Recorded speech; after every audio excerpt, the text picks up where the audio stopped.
Hey, today on Mr. J-Wag's channel we are going to be putting together my pedal board.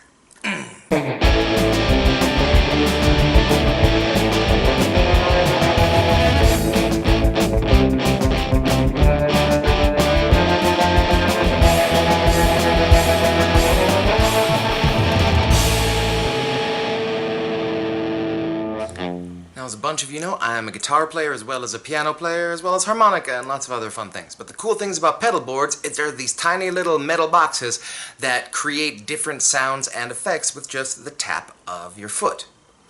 Primarily, I use these to give lots of different tones. Now, I sort of came up as an improviser through the musical improv minds of the Chicago improv scene, and so when I would be music directing, say, an improvised musical or an improvised rock opera, I would need to be able to change tones very, very quickly. I'd be looking for a lot of different looks or sounds that I could pack into a board.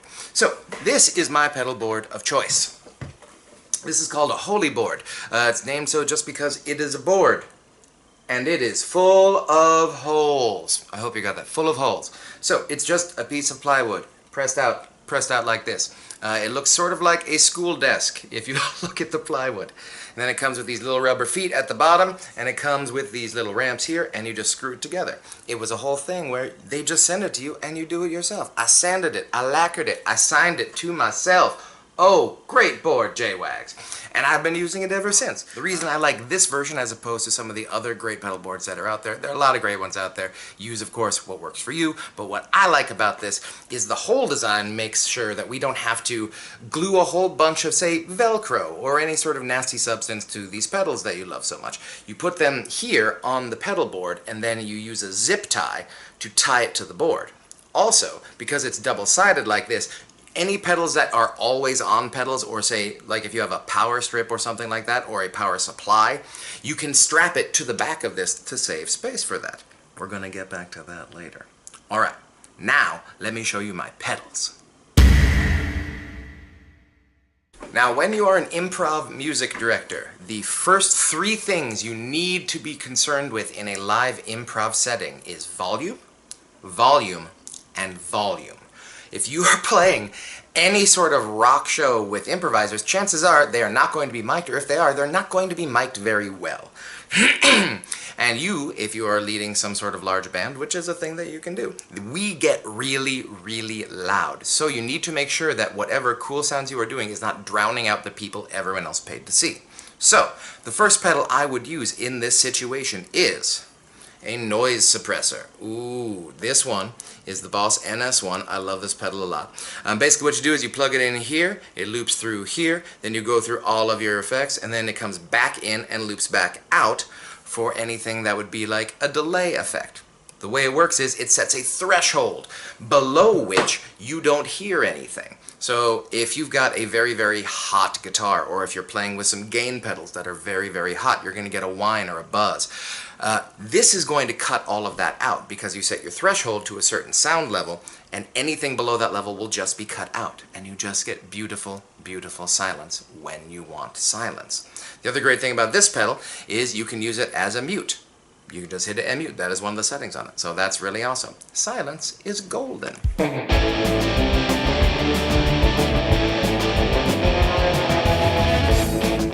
Pedal number 2, for volume.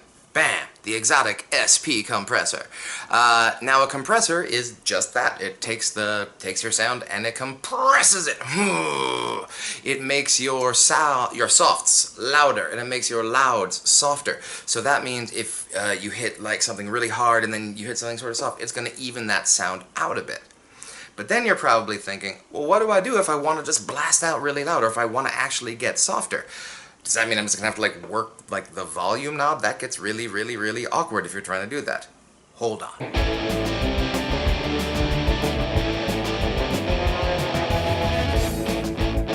Alright, here we have the Ernie Ball MVP, Most Valuable Pedal. In that, this is a pedal that just is a volume switch. Oh, you're getting softer, you're getting softer, you're getting softer. Now you're getting louder. So you have this real nice gentle pushback, and it stays wherever you leave it. So you can push forward if you want to be heard more, but you can always pull it back. And this does not stick. It's a very, very smooth cradling action. So you can get the smooth swells or not, if you want to drag it forward. This comes through with 2 ins, 2 outs. It also has a maximum and a minimum gain. So if you want your minimum to just be down to like a little bit, you can set your floor very low, or you can set it to nothing at all. And here, with the gain, you can actually boost, so you don't need a separate boost pedal. If you have this, you can crank up your sound about an extra 50%. But these 3 pedals in tandem are going to make sure that you're not overdoing it, that you're not kicking out so much sound your actors are going to be dead the next day. These 2 bad boys really work well together, the SP and the MVP, because you have that nice, clean, compressed signal that instead of spiking all the way up and down, it's going to spike up in here, in the parameters where we are compressing. So, this will control the spikes, but this will allow you to push it up or push it down. Thinking.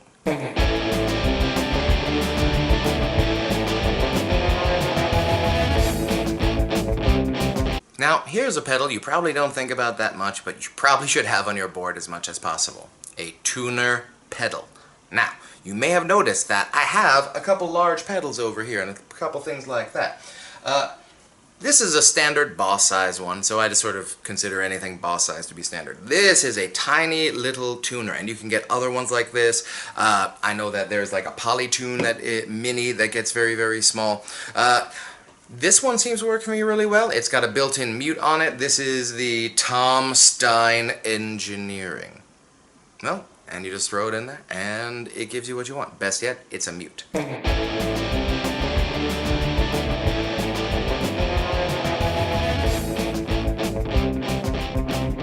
So, we've got our volume control, so now we know we can play soft if we need to. So what happens if we want to play loud?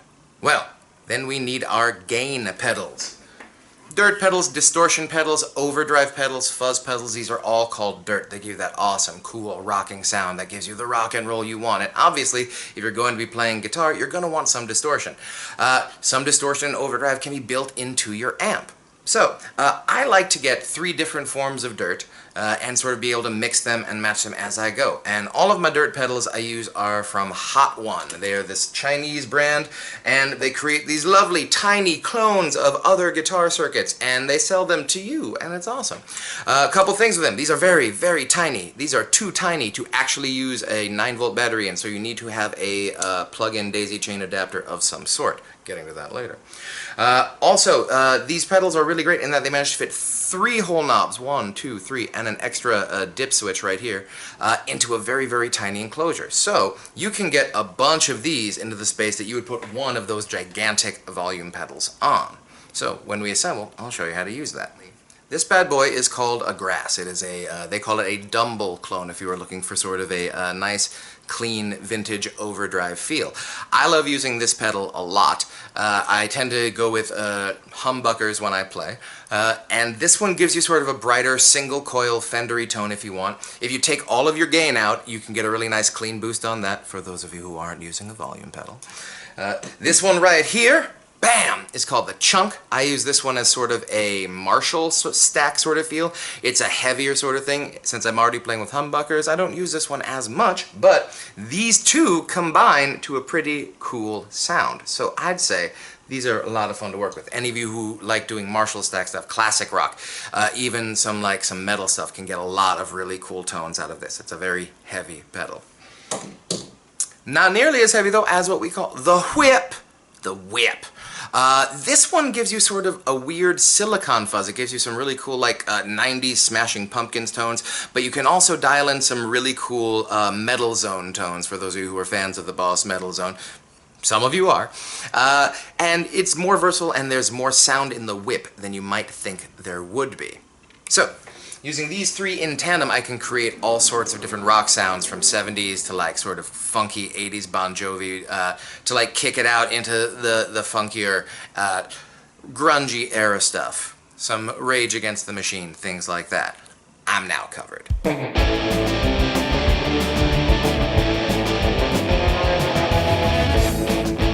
A choir. This is a chorus pedal. A chorus pedal is just going to take the tone you've been given and it's going to repeat it and detune it slightly so it sounds like there is a chorus or a choir of instruments playing. This is a lot of fun with a little bit of distortion. It's also fun with maybe a little delay, and you can make your 6-string sound like a 12-string or even like an 18-string or maybe a 60-string. There's no stopping it. But yeah, a little modulation is always going to be nice on your pedal board. Alright, and speaking of more modulation, here we go with the Hotone Wood. The Wood. This is an acoustic simulator. So, instead of carrying two different guitars to a gig, you bring the wood, and it makes it sound like a guitar. And it has this lovely switch in the middle that can even switch from like a dreadnought to a piezo sound to a jumbo sound.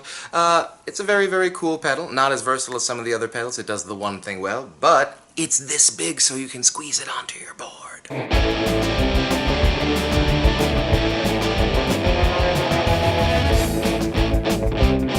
Now, I have two delay pedals, both of which may not be able to fit on the board yet, but what we have here is a standard digital delay from a Hot One.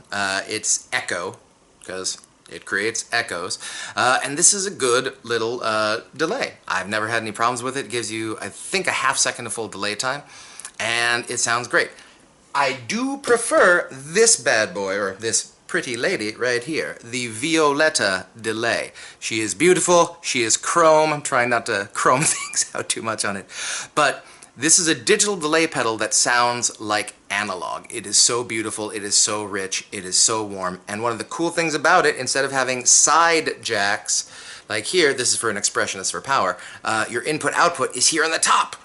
Right there, which makes it so much easier to try to plug things in on a cramped pedal board. So thank you to the good folks at Red Witch. They have a lot of very cool pedals. This one happens to be my favorite. It's my favorite tiny delay pedal. As we all know, delay pedals are going to give you awesome echoes of the tones you are playing.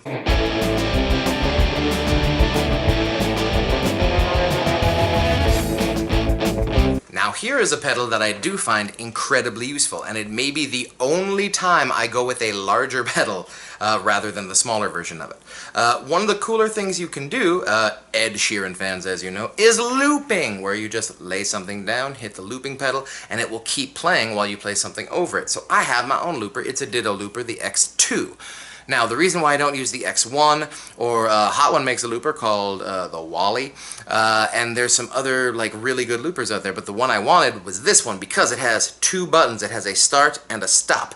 If you have a single button looper, then you have to get really good at like double tapping and getting like all that stuff going. I do not trust myself in a show live setting to be quite on that stuff, and one little slip up sort of kills your sound and you have to start all over again.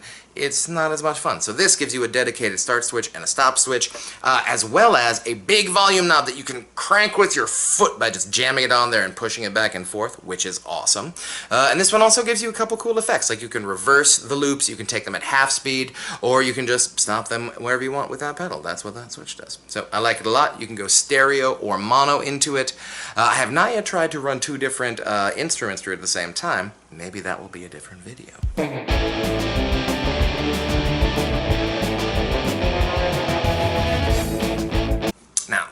One of the cooler things we can have on a pedal board is an ability to change pitch.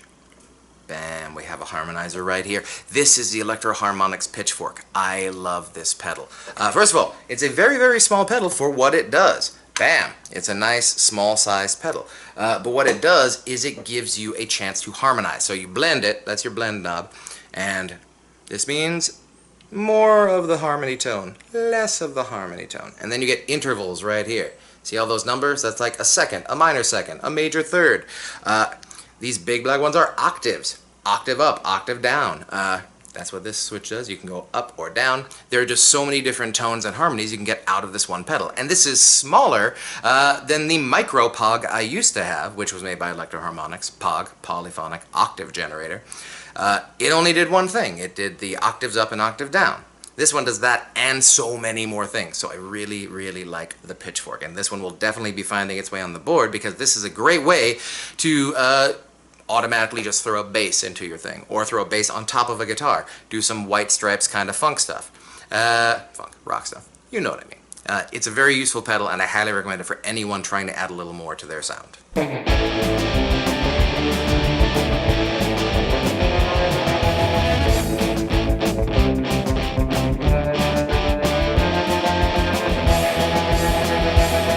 Alright, now you can't get a real cool discussion of pedals going without the wah-wah pedal. My wah is an exotic Clyde McCoy, is it the, what do they call it? The XW1. I love it. It is chrome, it is beautiful, it looks like a, sort of like if Cadillac if Cadillac made a wah, it would look like this. And it's only about 70% of the length of a normal sized wah, so you get a little bit of a smaller feel on that. It is a press point one, so it's not an automatic, you put your foot on, it automatically jams in, you gotta push it on, click it on, which is great if you, like me, sometimes like to cock your wah and leave it as it is. The problem we're having, it's a very large pedal, it only does one thing. Am I going to have enough room for this on the board? This is what we gotta worry about. Alright, now, I have another wah. It's even bigger. This is the Morley Distortion Wah volume pedal. It is 3 gigantic pedals in one gigantic pedal. This weighs about 10 pounds, and as you can see, it's just a big hunk of like medieval black metal. Oh, and just for fun, here's one of the hot ones. Oh my goodness. Even though it does 3 things, it gives you a cool wah, it gives you like an analog, like Kiss 70 sort of distortion, and it gives you an extra volume pedal. I'm not going to be able to use it because, if we see, this takes up basically 50% of the pedal board by itself as one single pedal. Can't do that. So, goodbye Mr. Morley, for now. And here we have one other pedal that I do love and I like to tinker around, but I almost never take on gigs. It's a flanger. This is Joyo. They're sort of like a hot one in that they're a Chinese company that clones a lot of different circuits. But as we can see, size is going to be the problem with this one. A flanger is kind of a cool thing, but it gives you definitely like a sort of 80s, 70s vibe to whatever you're playing. And I'm already doing that with some of the other stuff I got. And again, it's a very large pedal for only really doing one thing. So I'm probably not going to find room for the flanger, cool though it may be. I'm still going to keep it. I love it. And this may be great for recording, but for a setup, not yet.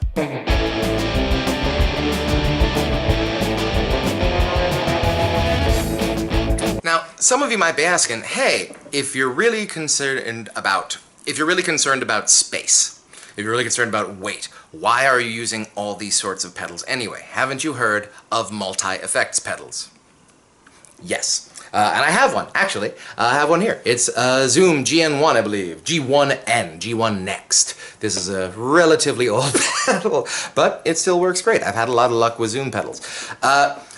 You can get about 40 different tones out of this pedal, and it's a great thing, but you do have to scroll back or scroll forward through them as you go. And that's sort of a problem when you're dealing with a sort of spur-of-the-moment thing like rock improv. I mean, if I were doing a setup show, I could put in something like this and then put in order every patch I need to use and then work it through. But if I have like a half second to make a decision about what sort of guitar sound I need, I'd much rather hit one button than go with that rather than have to scroll. Is that it? Sound? Maybe, maybe not. Scroll. Then the moment's gone and you don't get to use it as much. This is a great practice pedal. This is a great travel pedal. One of the great things about this pedal is that you can plug headphones directly into it and practice into it with cool, distorted, and effects sounds. And that's really awesome. One of the other downsides with this pedal is that it's not the best circuitry I've ever heard. So the bigger and cooler your amps are and the bigger rooms you're playing, the more this is going to sound a little synthesized. It's not going to be as cool of a tone the better and bigger amps you play with. So if you're trying to build your sound around a pedal, I wouldn't say this is the one you're going to do in front of like large, fun paying audiences, but it's an amazing product for beginners and people who are just trying to get a bunch of fun tones out of one pedal. I would highly recommend getting a multi-effect pedal. This isn't to say that Zoom is the only company that makes them. Line 6 and Boss and a lot of companies make a lot of great ones. But for me, I just prefer the freedom of having single effects and being able to combine them and work with them on the fly. Also, it's way more colorful and a lot more fun to look at.